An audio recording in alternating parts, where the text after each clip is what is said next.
Prime Minister's meeting with the President must not turn into an episode of The Apprentice.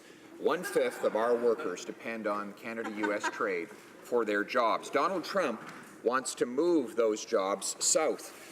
The Liberals are working hard to help him. New Liberal carbon taxes, payroll taxes, and taxes on small businesses are driving jobs out of our country. Mr. Speaker, when will this government stop taxing jobs out of Canada? Making America great again. The Honourable Minister of Families, Children and Social Development. Thank you, Mr. Speaker. All members of this House, I think, know how important it is to support our economy in order to grow our middle class. All members of this House also know that it's important in that process to work towards sustainable development that is going to create clean growth, clean air, clean water for this generation and future generations. And all members of this House also know how important it is to ensure that the most vulnerable Canadians are protected and assisted in order to join our middle class. Thank you, Mr. Speaker. The Honourable Member for Carleton. Well, this Liberal carbon tax will not only cost people their jobs, it'll cost them a fortune.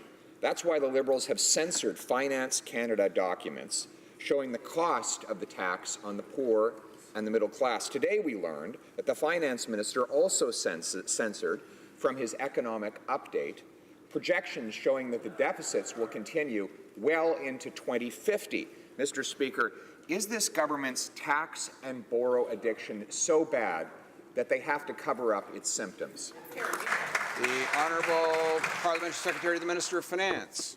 Thank you, Mr. Speaker, and I'd also like to thank my colleague for his question. Our government is committed, Mr. Speaker, to helping the middle class and those that are working so hard to join it. The report which we tabled in an open and transparent way shows that our fiscal situation is sustainable over the long term. The report supports our plan to invest in the economy and grow the middle class. As we implement this plan, we will make every dollar count and we'll be fiscally responsible with every decision that we make. Thank you, Mr. Speaker. The Honourable Member for Carleton. Mr. Speaker, this Finance Minister is like a human Roomba, hovering in all directions, trying to vacuum up any money he can find. He started by borrowing twice as much as he promised, then gas taxes, payroll taxes, and higher small business taxes. And now he's trying to raise taxes by thousands of dollars on the soldiers who are fighting ISIS in the Middle East. When will this government realize that its spending is the problem and take its hands out of the pockets of hardworking Canadians? The Honourable Minister for Families, Children and Social Development. Thank you, Mr. Speaker. I'm very pleased to take this opportunity to provide reliable facts to this House and to all Canadians. One thing that is certainly well known is that we have put into place a reduction in middle-class taxes, benefiting 9 million middle-class taxpayers and increasing taxes on the top 1% of Canadians.